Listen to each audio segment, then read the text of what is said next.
कांग्रेस ने यहाँ पे आके इतने तमाशे किए, कांग्रेस ने जो है पार्लियामेंट में भी आकर अटैक करने का जो है प्रयास किया, आपके लोगों ने जो है यहाँ पर जो आप जनता पार्टी है उसके लोगों ने जो है अटैक करने का प्रयास किया। लेकिन अब जब वहाँ पे झारखंड में जो है बच्चों की इतनी स्थिति खराब है, वहाँ कोई जोमेटो कोई स्विगी वहाँ नहीं पहुँच रहा है, कोई भी उनको जो है खाने का, मैंने देखा कि तरपाल तक लगाने की उनको जो है इजाजत नहीं मिल रही है। खाने का जो मैंने देखा लंगर, क्या उसकी स्थिति है, बच्चों ने 2-2 3-3 दिन से कपड़े नहीं बदले हुए हैं, ये उनकी इतनी दुर्गति वहाँ पे हो रही है। लेकिन राहुल गांधी वहाँ नहीं पहुँच रहे हैं। लेकिन जब लोगों को उकसाना होता है, बच्चों को जो है आतंकी शक्तियों के साथ मिलकर जो है देश की सिक्योरिटी पे जब खतरा करना, तो राहुल गांधी जो है सबसे पहले देश को खतरा बनकर निकलते हैं। देखिए बिल्कुल लगातार जो तस्वीरें सामने आ रही हैं, क्योंकि ये गुस्सा ये जायज़ है, छात्र भी लगातार ये कहते रहे, जो बयान कंगना रनौत का है कि आखिर राहुल गांधी रांची क्यों नहीं आए अभी तक। छात्र अनशन पर बैठे हैं, भूखे प्यासे, यहाँ पर कई दिनों से कपड़े नहीं बदले, आखिर फिर भी ये नेता सुनने के लिए तैयार क्यों नहीं है, बताइए। हमें बहुत ही अफसोस के साथ कहना पड़ रहा है कि जो राहुल गांधी जी जंतर मंतर के प्रोटेस्ट पर इतना बढ़ चढ़ कर भाग लिए, क्या उन्हें रांची के छात्रों की दर्द सुनाई नहीं दे रही है? क्या हम लोग छात्र नहीं हैं? एक बहुत ही सुंदर सा एक पंक्ति हमें याद आता है कि भगवान राम ने समुद्र से भी 3 दिन तक लगातार याचना प्रार्थना सब किया था कि 3 दिवस तक पंथ मांगते, रघुपति सिंधु किनारे बैठे पढ़ते रहे छंद अनुनय के प्यारे प्यारे, उत्तर में जब एक नाद भी उठा नहीं सागर से, उठी अधीर धधक पौरुष की आग राम के सर से। आज हम छात्रों के साथ भी, छात्र की मर्यादा का परीक्षण न करे यहाँ की सरकार, और जितना जल्द हो सरकार की मांग को सुने, सरकार छात्रों की मांग को सुने, क्योंकि हम छात्र 12 दिन से लगातार प्रोटेस्ट पर हैं। आप देख सकते हैं कि किस प्रकार से भी भूख हड़ताल। लेकिन आखिर अब सवाल ये है कि दिल्ली में छात्रों के नाम पर सियासत, लेकिन रांची में छात्रों के नाम पर ये सन्नाटा क्यों? विपक्ष आखिर खामोश क्यों है? छात्रों में बढ़ता ये आक्रोश, बढ़ती लगातार ये तपिश इस आंदोलन की, ये कहीं न कहीं सत्ता के गलियारों को खुली चुनौती है। जंतर मंतर पर सियासी रोटियां सेकने वाले नेता आखिर रांची के इस मैदान में क्यों नहीं पहुंचे और अभी तक छात्रों का हाल क्यों नहीं जाने? 13वां दिन आंदोलन का, लेकिन अभी तक कितनी हुई सियासत और कैसे विपक्ष अब इस समय घिरता जा रहा है, कैसे हेमंत सरकार कटघरे में खड़ी है, उसी पर देखिए ये रिपोर्ट।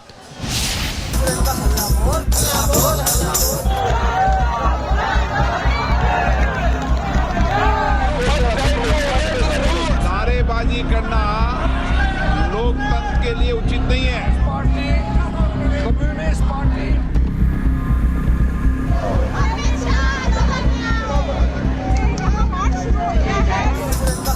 असली आंदोलन से बनाई दूरी, पर दिल्ली में सियासत पूरी।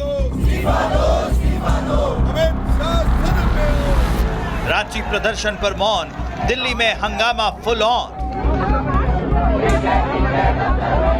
दिल्ली में संसद का मॉनसून सत्र और सदन के बाहर विपक्ष का जोरदार प्रदर्शन। कांग्रेस समेत तमाम विपक्षी दल गांधी प्रतिमा से मकर द्वार तक मार्च करते हुए सरकार को घेरने निकले।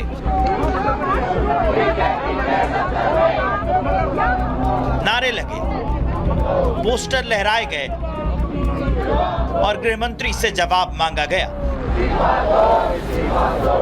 इसके पहले विपक्षी सांसदों ने संसद परिसर में विरोध प्रदर्शन किया। विपक्ष ने एक साथ कई मुद्दे उठा दिए। राम मंदिर के चढ़ावे का विवाद, जम्मू कश्मीर को पूर्ण राज्य का दर्जा, गृहमंत्री का इस्तीफा और छात्रों पर कथित लाठीचार्ज, यानी संसद के बाहर हर मुद्दे पर हंगामा हुआ।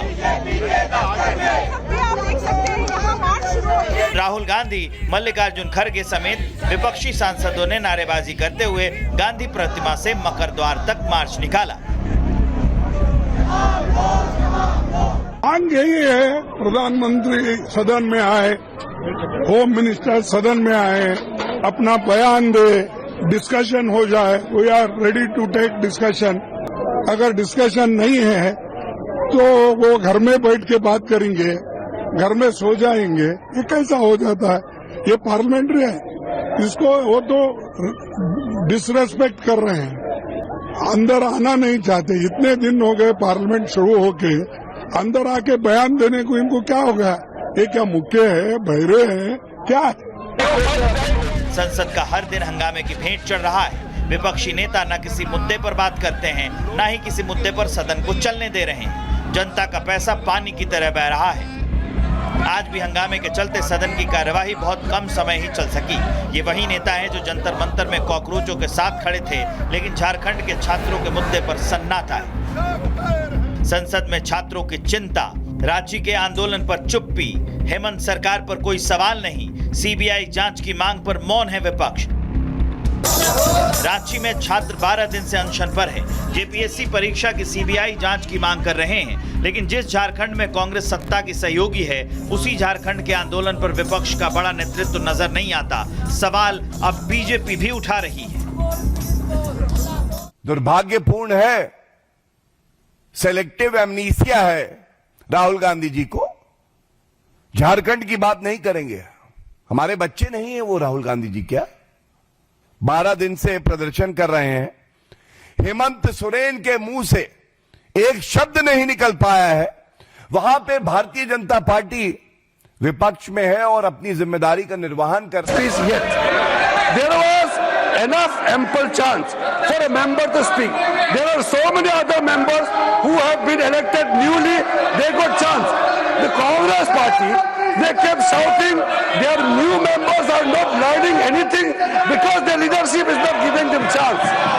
He is unable to speak. I only made suggestion that he is neither on his seat nor on any rule, coming in the floor right in front of the chair and kept shouting slogans. That is why, that is against the rule. I request once again, let the new member be given the chance to speak. The Congress party should give the young members or the new members chance. My point is as per rule, but I'm sorry, the leader of the opposition did not quote any rule, did not mention any rule. He simply dictated the chair.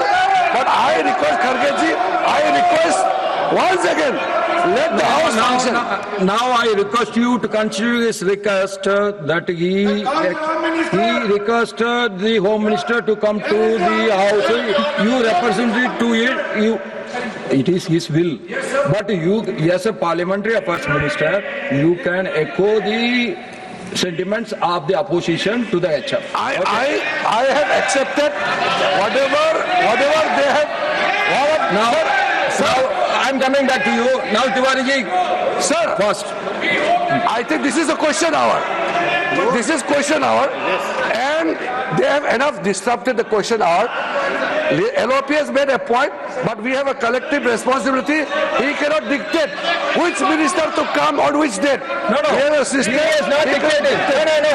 He is not dictating. He has put his request. No, let me complete. No, I observe you. No, he has not dictating the terms. He put the sentiments of them. It is as the Honorable Minister for Parliamentary Affairs, you have to reflect the sentiments to the HM. That is my request. Now, please take your seat. Please take your seat.